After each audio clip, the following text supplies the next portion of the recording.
नमस्कार दोस्तों, मैं हरीश आपके अपने YouTube चैनल हरीश एसएससी वाले में स्वागत करता हूं और आशा करता हूं आप सभी अच्छे होंगे और आपकी तैयारी भी अच्छी चल रही होगी। तो दोस्तों, आज हमारा एसएससी जीडी का जीएस का 31वां प्रैक्टिस सेट है, जिसमें कुछ इंपॉर्टेंट क्वेश्चन है। आशा करूंगा कि आपको क्वेश्चन अच्छे लगेंगे। वीडियो अच्छी लगे तो वीडियो को लाइक करना है, चैनल को सब्सक्राइब करना है। तो चलते हैं पहले क्वेश्चन की तरफ। तो दोस्तों, पहला क्वेश्चन है, स्वतंत्रता के बाद भारत ने किस वर्ष में अपनी पहली पंचवर्षीय योजना शुरू की थी? 1952 में, 1952, 1953 में, 1950 में या 1951 में? देखो, पहली जो पंचवर्षीय योजना थी वो 1951 में। कब से? 1 अप्रैल 1951 से 31 मार्च 1956 तक ये चली थी। ठीक। वहीं दूसरा पॉइंट की बात करूं, ये कौन से मॉडल पे आधारित थी? तो इसका मॉडल था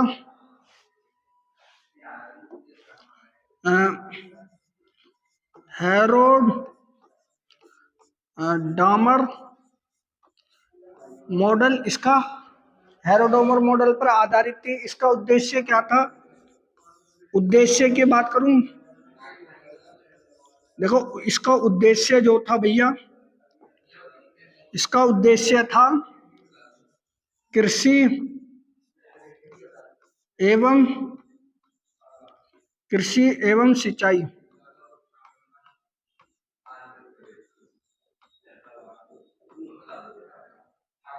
कृषि एवं सिंचाई इसका उद्देश्य था। ठीक। चौथे पॉइंट की बात करूं, इस योजना को क्या कहते हैं? कृषि योजना। देखो, ये क्वेश्चन एक जो 5वां पॉइंट है, पूछा जा सकता है कि सामुदायिक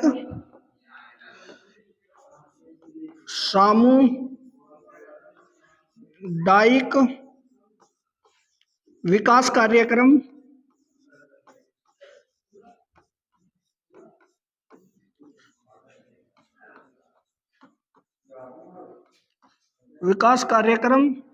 कब चलाया गया? तो ये जो चलाया गया था भैया, 1952 में चलाया गया था। ठीक है। वहीं 5वें पॉइंट की बात करें तो देखो, छठा पॉइंट है इसका। छठा पॉइंट था आपके भाखड़ा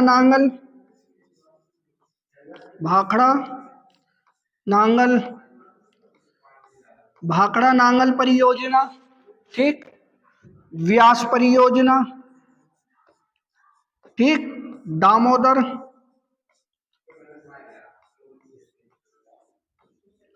दामोदर नदी घाटी परियोजना।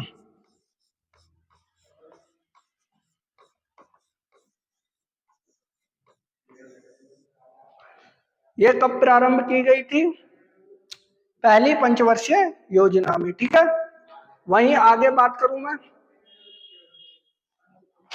अगला क्वेश्चन कह रहा है, निम्न में से कौन सा भारतीय नर्तक 2003 में सबसे कम उम्र में पद्म विभूषण प्राप्त किया था? अगर मैं बात करूं, इनको पद्म विभूषण कब मिला था भैया? 1971 में मिला था इन्हें। ठीक। सोनम मांझी को 2003 में मिला था। ठीक। बिरजू पंडित महाराज को 1986 में मिला था। ठीक। और कैलूचरण महापात्र को जो मिला था भैया, ये मिला था, इन्हें मिला था 2000 में। ठीक। अगर मैं बात करूं, उदय शंकर भारतीय नर्तक थे। वार्तक नृत्य थे, इन्हें पद्म श्री जो पुरस्कार मिला था भैया वो 1954 में मिला था, ठीक है। और पद्म विभूषण 1971 में मिला था। इसका सही आंसर है सोनल मानसिंह, 2003 में मिला था। बिरजू पंडित, ये कौन थे? कथक नृत्य थे, कथक नर्तक, ठीक। वहीं बात करूं कैलूचरण महापात्र, कैलूचरण महापात्र कौन थे भैया? ओडिशी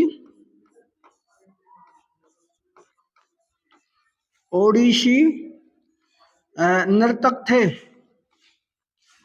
ठीक है भैया। तो इसका सही आंसर सोनल मानसिंह। सबसे ज्यादा क्वेश्चन पूछा जाता है। वहीं अगले क्वेश्चन की तरफ चलते हैं।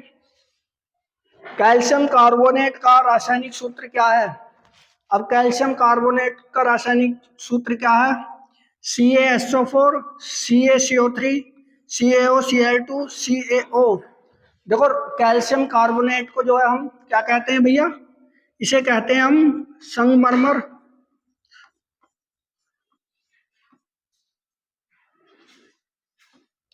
संगमरमर इसे कहते हैं, ठीक है। इसका ये है कैल्शियम, कैल्शियम, कैल्शियम सल्फेट, जिसे हम कहते हैं भैया क्या कहते हैं? जिसे हम जिप्सम कहते हैं, ठीक है। वहीं आगे बात करता हूं CaCO3, सोडियम कार्बोनेट, इसका सही आंसर है, ठीक। जिसे हम क्या कहते हैं? CaOCl2, इसे कहेंगे हम व्रंजक चूर्ण,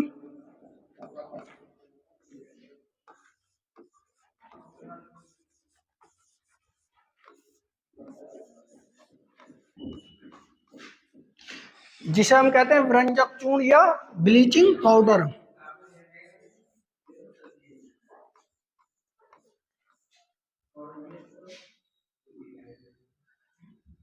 ब्लीचिंग पाउडर,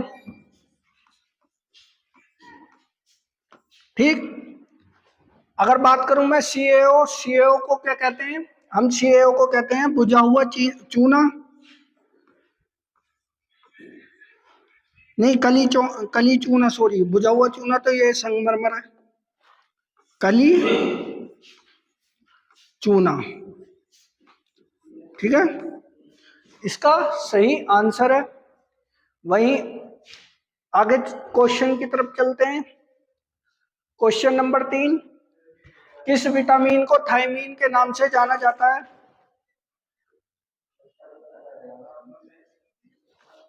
तो किस विटामिन को विटामिन B2 को, B3 को, B1 को या B12 को? B1 को क्या कहते हैं? थायमीन। रासायनिक नाम है भैया ये इसका राइबो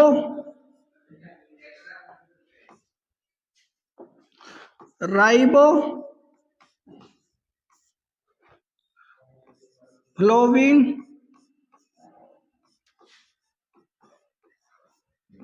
ठीक। भाई विटामिन का थायसिन,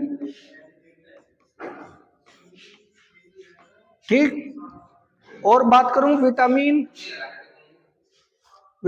12 का, विटामिन 12 का जो नाम है वो है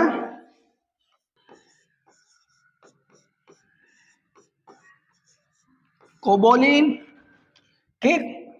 अगर मैं बात करूं विटामिन B1 की कमी से क्या होता है? बेरी बेरी,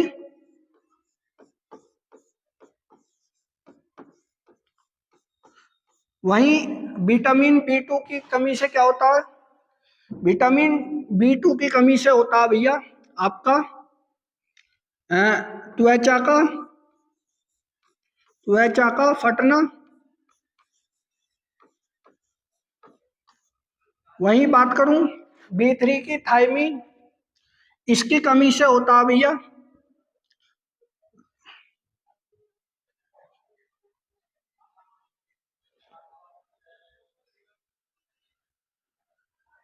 भाई B3 का कुछ और नाम है।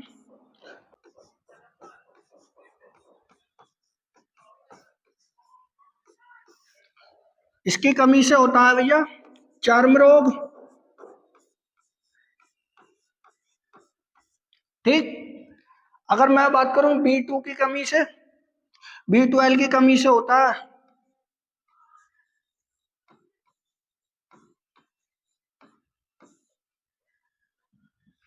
इसका सही answer option number B, option number C. अगले क्वेश्चन की तरफ चलते हैं। गांधी इरविन समझौते पर किस वर्ष हस्ताक्षर किए गए थे? 1931 में, 1935, 1929, 1933। देखो गांधी इरविन समझौता जो हुआ था वो हुआ था 5 मार्च 1931 को। 5 मार्च 1931 को गांधी इरविन समझौता हुआ था। अब गांधी इरविन समझौता क्यों हुआ था? देखो जो इरविन था उसने कांग्रेस से डिमांड रखी कि जो सविनय अवज्ञा आंदोलन है एक तो वो समाप्त किया जाना चाहिए। ठीक।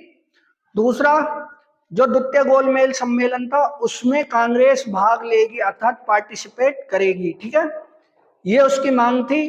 तो कांग्रेस ने उसकी मांग को मतलब मंजूर कर लिया था। तो दूसरे गोलमेज सम्मेलन में महात्मा गांधी जी गए थे। ठीक। वहीं दूसरी चीज बताऊं, अब गांधी और इरविन के बीच जो समझौता हुआ था उसमें सरोजिनी नायडू ने इन्हें दोनों को क्या कहा था? ये महात्मा, महात्मा की उपाधि या महात्मा कहा था। ठीक। अब गांधी इरविन समझौते के समय कांग्रेस के अध्यक्ष कौन थे? तो कांग्रेस अध्यक्ष कांग्रेस अध्यक्ष थे भैया आपके, कांग्रेस अध्यक्ष थे वल्लभ भाई पटेल।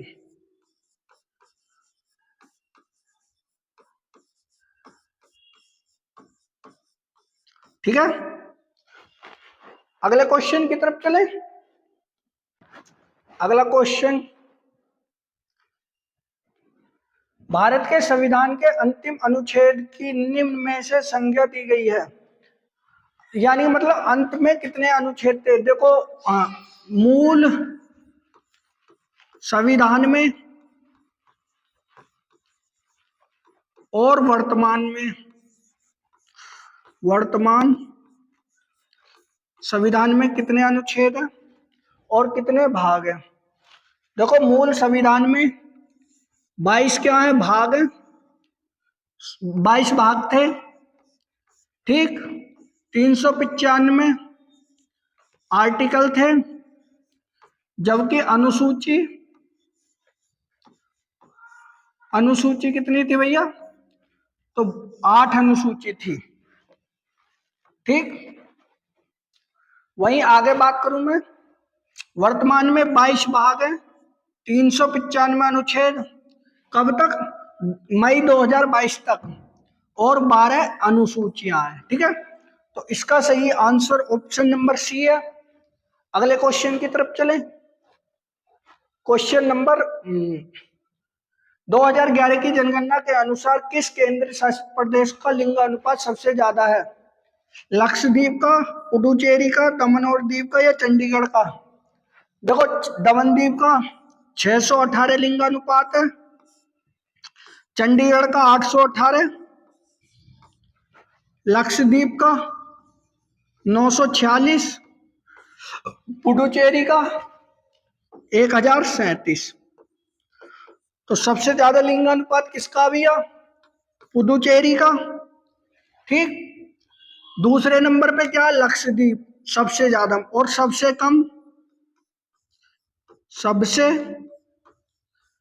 कम लिंगानुपात किसका? दमन और दीव का। तीसरे नंबर पे आता है चंडीगढ़, सबसे कम में। ठीक है, अगले क्वेश्चन की तरफ चलते हैं।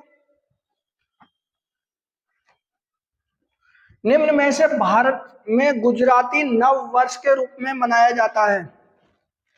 बेस्तु वर्षा, विशु, लोसार, लोसांग। तो देखो ये कहाँ का है, ये भी सिक्किम का लोसांगू,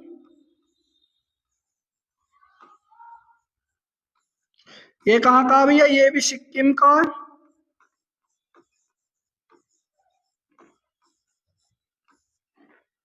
विशु कर्नाटक, तमिलनाडु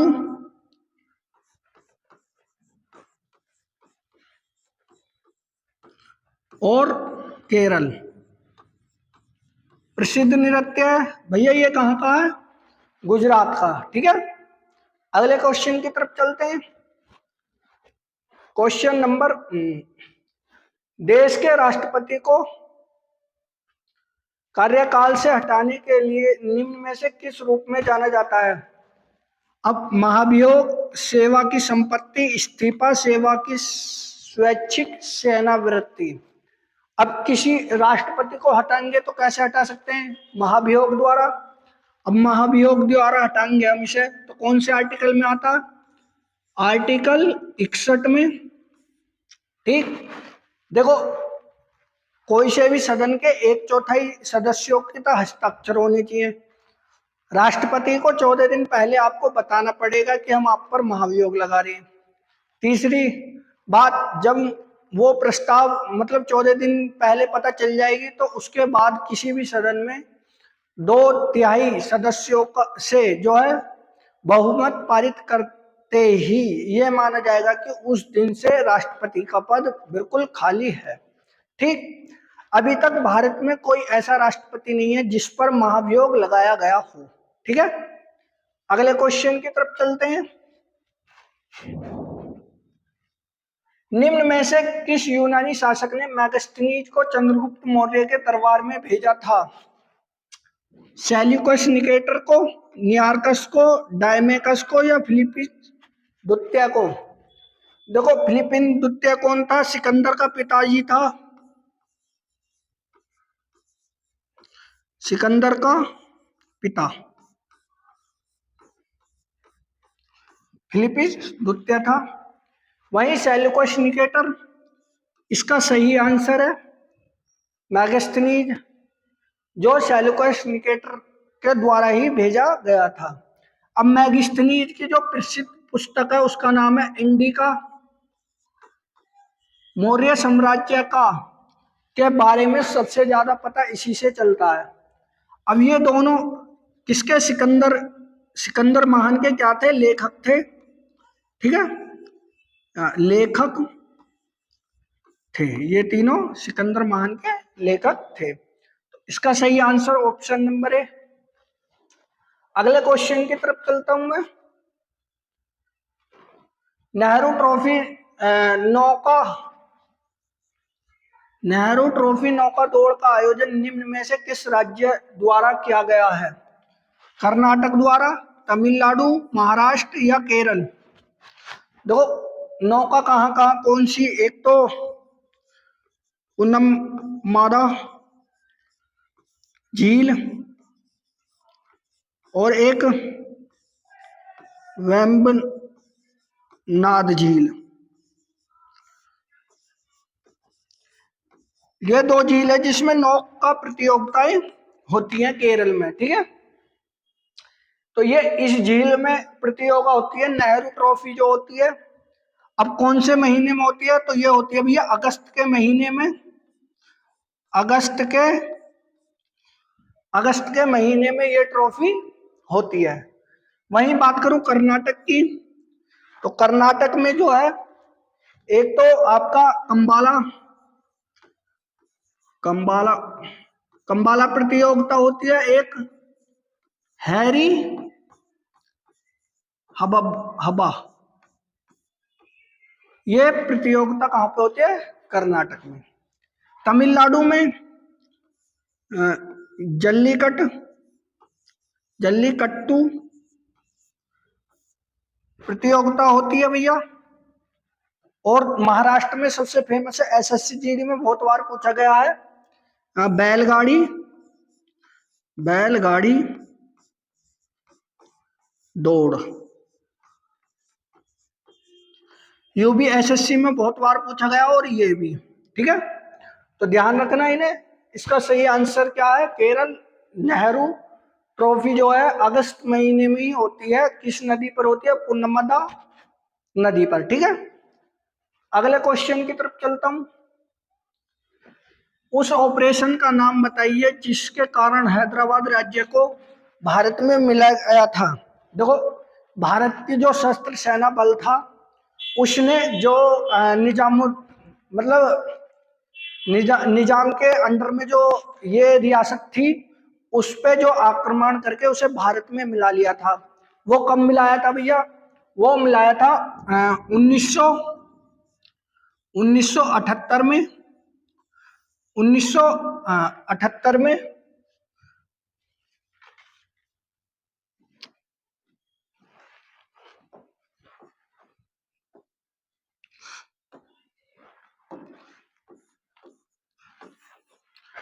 1948 में उसे मिला लिया गया था। ठीक है, अब कौन से ऑपरेशन द्वारा? ऑपरेशन सनराइजर, ऑपरेशन एकता, ऑपरेशन पोलो, ऑपरेशन गेटवे। तो इसका सही आंसर है ऑपरेशन अपोलो, जिसका नाम था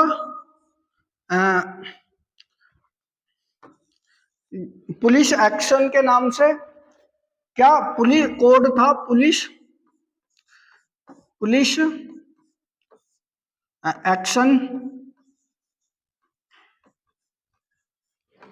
इसका नाम रखा गया था। इसका सही आंसर अपोलो, ऑपरेशन अपोलो के तहत हैदराबाद को भारत की रियासत में मिलाया गया। ठीक है, आगे चलते हैं। भारत में कितने जैव मंडल आरक्षित क्षेत्र हैं? 16 हैं, 18, 19, 17। तो कितने जैव आरक्षित क्षेत्र हैं? तो भैया अभी तक टोटल कितने हैं? 18 जैव आरक्षित क्षेत्र हैं। पहला कौन था? तो देखो, पहला था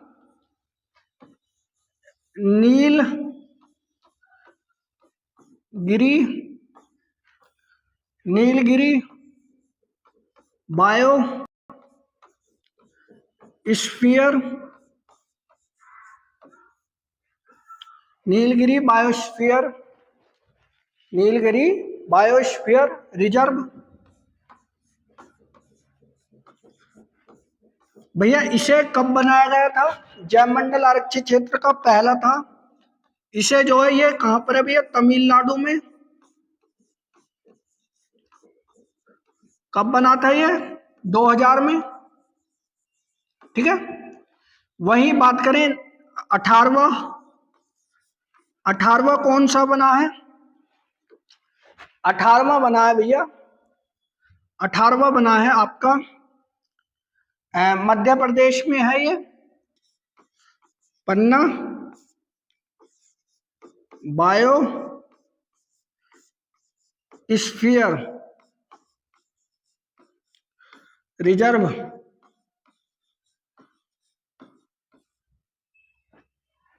कब बना? कहां पर है ये? मध्य प्रदेश में है। कब बना था? 2020 में ये बना था, 18वां। ठीक है, अगले क्वेश्चन की तरफ चलते हैं। क्वेश्चन नंबर 14, निम्न में से किसकी कमी के कारण वर्ण आंद्रता या दृष्टि खराब होती है? विटामिन ए की कमी से, विटामिन सी की कमी से, विटामिन डी की कमी से, विटामिन के की कमी से। विटामिन के की कमी से क्या होता है भैया? रक्त का थक्का,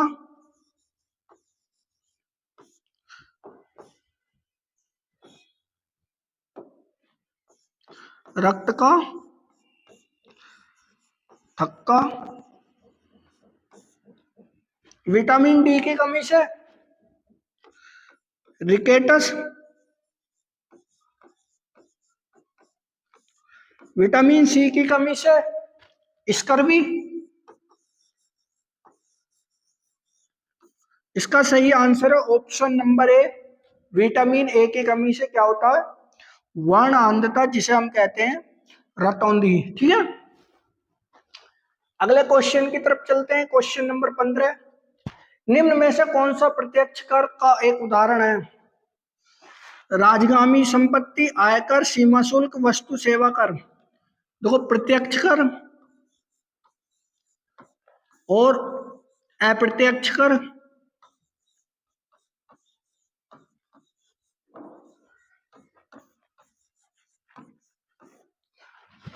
जिसमें पहला है आपका, पहला क्या हो सकता है, संपत्ति कर।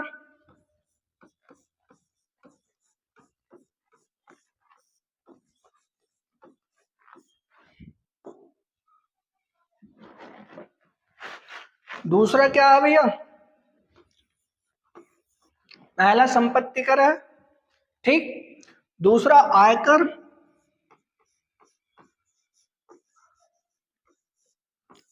तीसरा हाउस टैक्स, ठीक। वही बात करें अप्रत्यक्ष कर में सीमा शुल्क,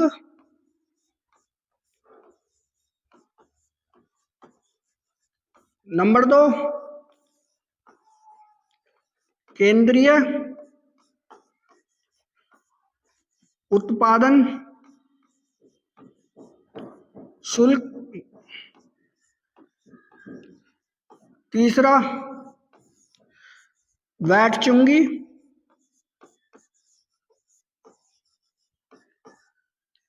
सॉरी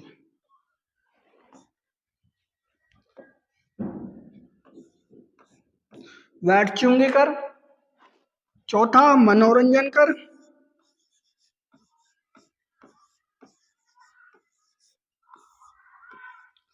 मनोरंजन कर,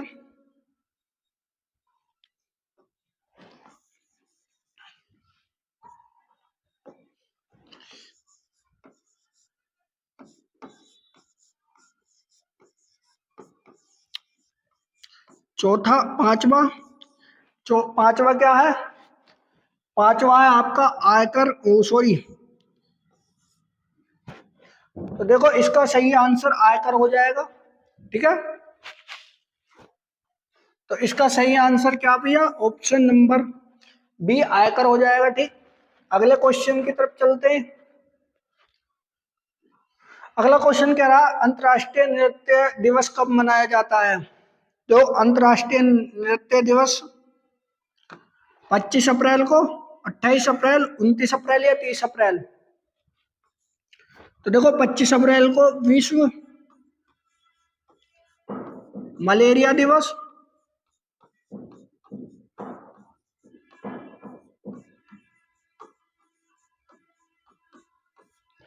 वहीं 28 अप्रैल को विश्व श्रम दिवस,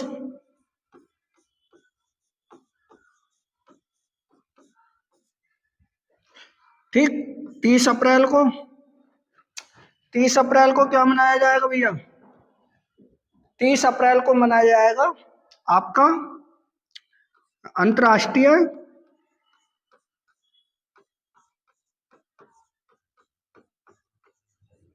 अंतर्राष्ट्रीय जैज दिवस या आयुष्मान आयुष्मान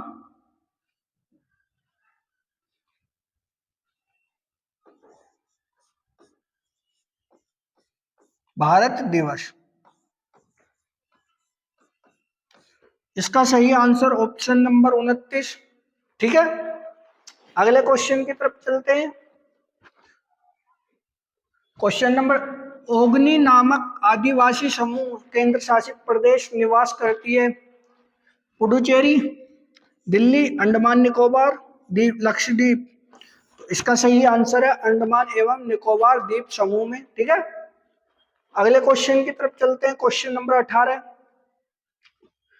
पन्नालाल घोष निम्न में से किस वाद्य यंत्र से प्रसिद्ध है। तबला से है, बांसुरी से, शहनाई से या वालियन से। देखो पन्नालाल घोष जो हैं वो बांसुरी से संबंधित है। तबला से उस्ताद जाकिर हुसैन, जाकिर हुसैन, उस्ताद जाकिर हुसैन किससे संबंधित है, तबला से। शहनाई से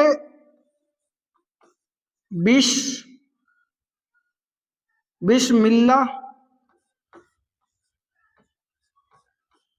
बिस्मिल्लाह खां, बिस्मिल्लाह खां। वही बात करें वालियन से, एल एल सुब सुम सुब्रमण्यम,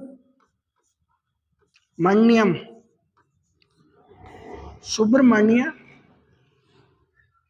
वालियन से संबंधित है। ठीक है, अगले क्वेश्चन की तरफ चलता हूं। ध्वनि की प्रबलता किसकी इकाई में मापी जाती है? हर्ट्ज में, डेसिबल में, जूल में या मीटर में? देखो मीटर में क्या मापा जाता है भैया? क्षेत्रफल। ठीक, जूल में कार्य,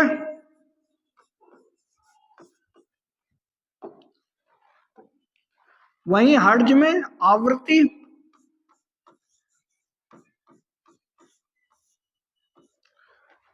सॉरी,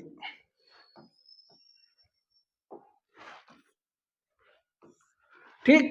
अगर डेसिबल में मापने की बात करूं तो क्या मापा जाता है भैया? ध्वनि की प्रबलता अर्थात ध्वनि की तीव्रता डेसिबल में मापी जाती है। आज का लास्ट क्वेश्चन, आज का लास्ट क्वेश्चन है, निम्न में से उत्तर प्रदेश के इंडो फारसी नृत्य शैली का नाम बताइए। तो कौन सी नृत्य शैली है? कथक है भाई, कथक है, कथकली, कथक, गरबा, छऊ। छऊ का कहा भैया? पश्चिम बंगाल का। गरबा गुजरात का। कथक, कथक कहाँ का भैया? उत्तर प्रदेश का। और कथकली केरल का। ठीक है, तो इसका सही answer option number B Kathak सही है। लगभग 20 क्वेश्चन थे। आशा करूंगा कि क्वेश्चन आपको अच्छे लगे होंगे। वीडियो अच्छी लगी हो तो वीडियो को लाइक करना है, चैनल को सब्सक्राइब कीजिए। जय हिंद, जय भारत।